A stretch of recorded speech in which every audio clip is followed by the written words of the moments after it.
It's your mind. It's your mind. It's your mind believing or choosing to believe in that moment when you are, you could say, starting your endeavor, whatever direction, whatever thing it might be. It is your mind jumping into the equation, saying, well, all well and good that we're going to follow the heart, it's really fun, but I need to be in the driver's seat. I need to be in control of what's going to happen next. If I do not understand what's going to happen next, this might be very bad, you see. And that's where you introduce polarity, that's where you introduce judgment, right there. So within the expectation right there already is judgment, because it isn't open-minded. You understand? It isn't full surrender, it isn't go with the flow. Whatever will be, will be. Now, having an optimistic outlook is a very different thing, you see. There's nothing, quote unquote, in there that builds up resistance within you. But having an optimistic outlook equals the idea of trust, of surrender. And by trust, sometimes you people say, I don't have enough trust, or I lack trust, or I can't trust that 100%. If you're not trusting something 100%, you're putting your 100% trust in something that you possibly do not prefer. But you're always trusting 100%. You cannot not trust 100%. You're always trusting something to be true 100%. So you have 100% trust. There's no question about that. The question is, what are you choosing to put your trust in? So when you feel doubtful, you're apparently choosing to trust something that is not in alignment with your higher knowing. You see? Yeah. The physical mind truly believes, because it has been trained to do so, the way you've been raised in your society, most of you. It has been trained to believe that it needs to know everything ahead of time.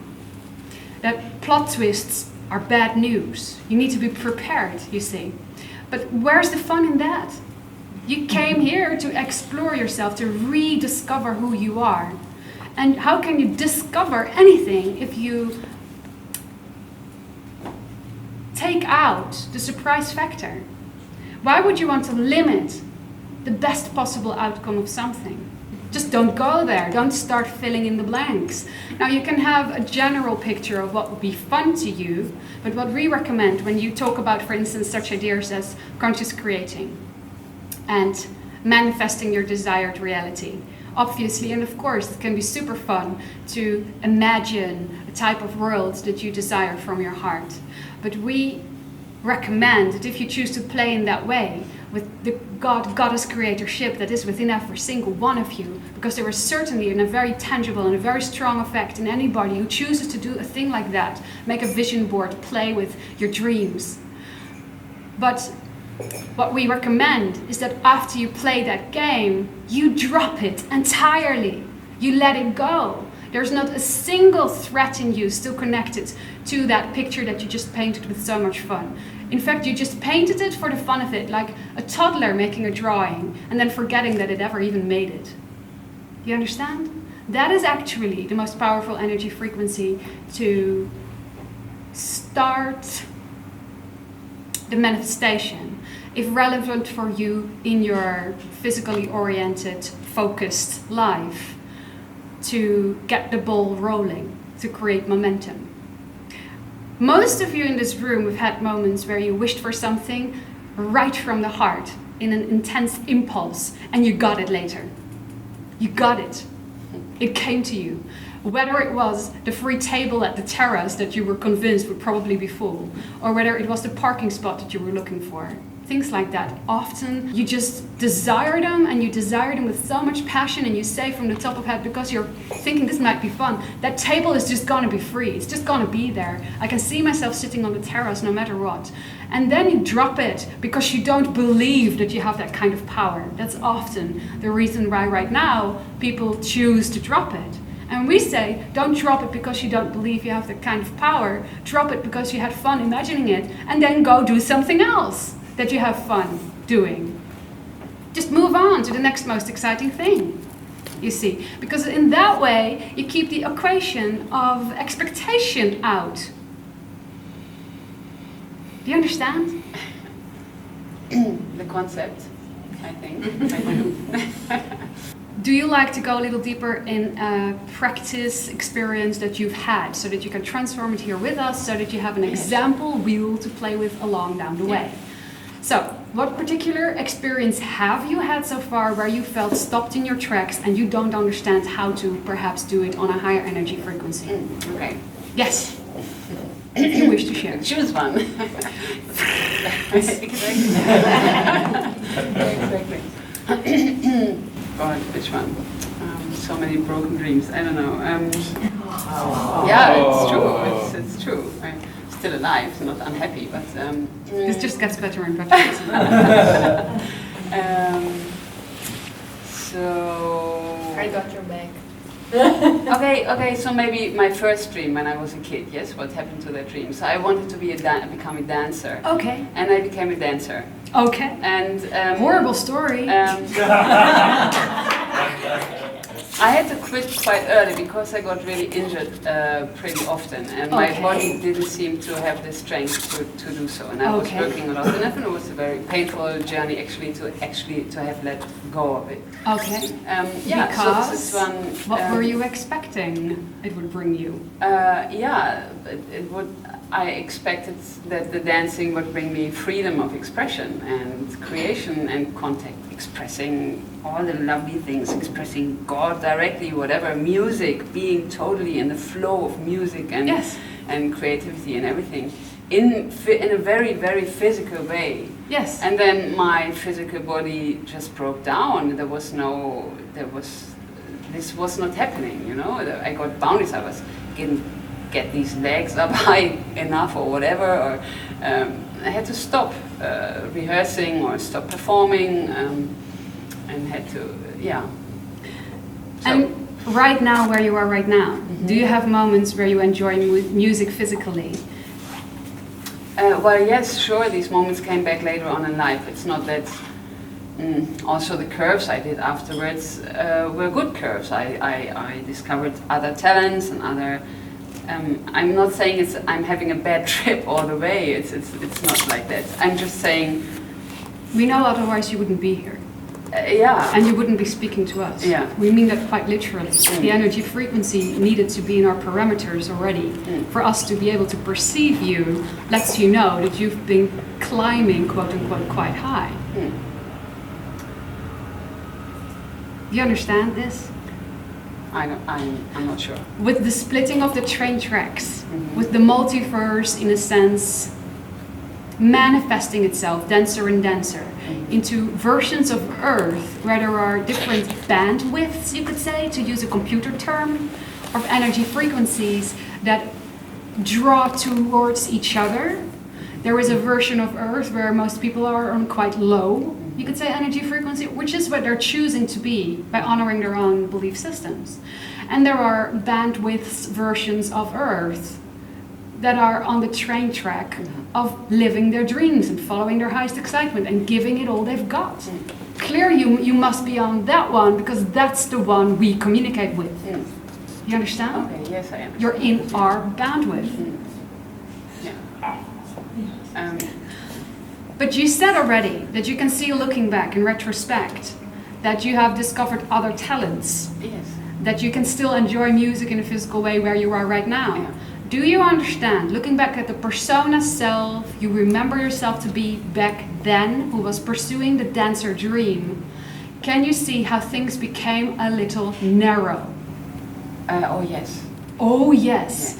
Then that is why, from pure unconditional love from your higher self, you started to give yourself coincidental injuries.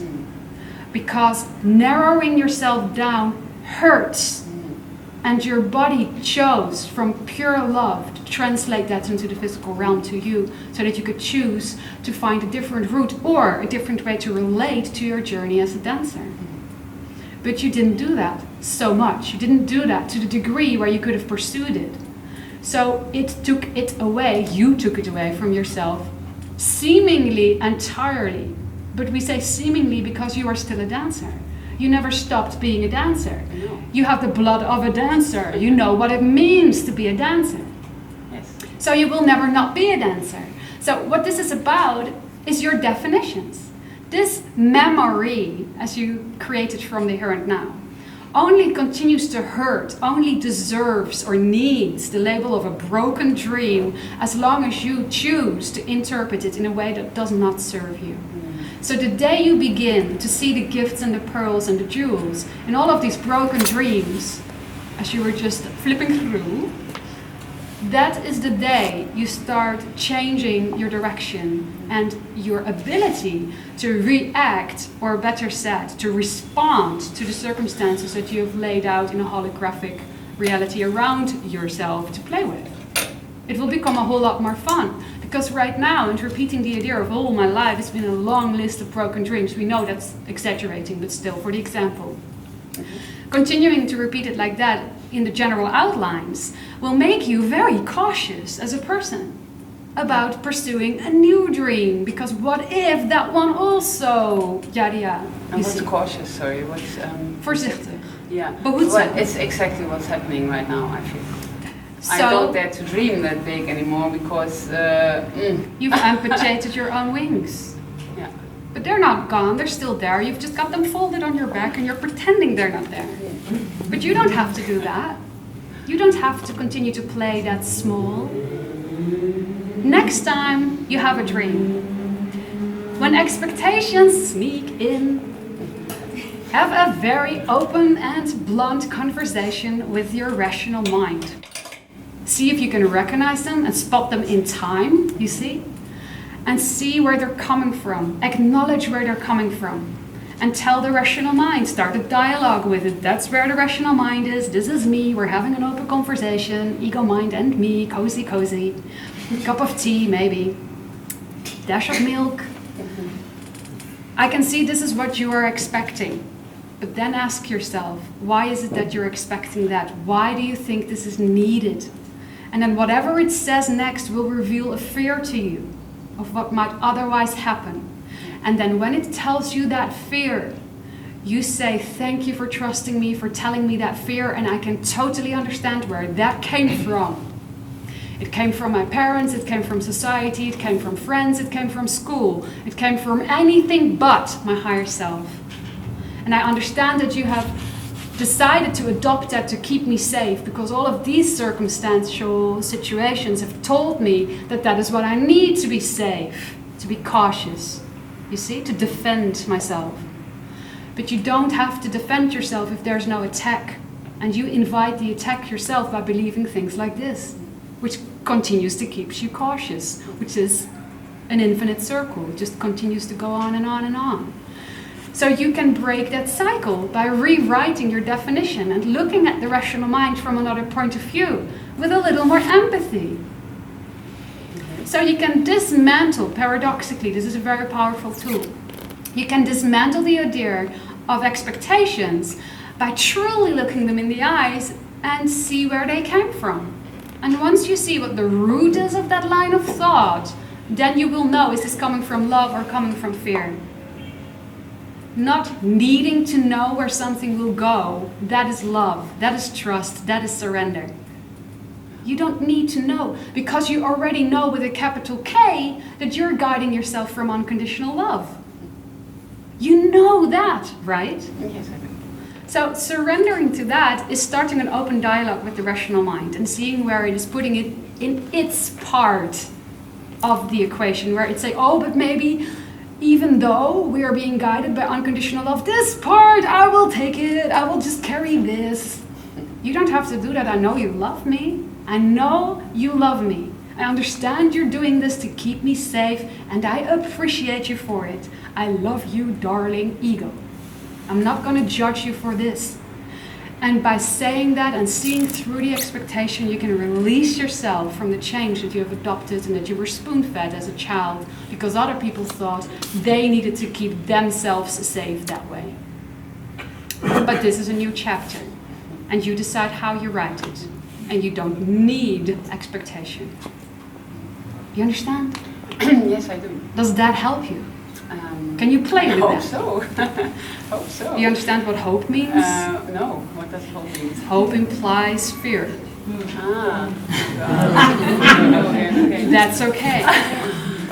Dear ego, beautiful immediate example. Dear ego, I understand why you would choose that word.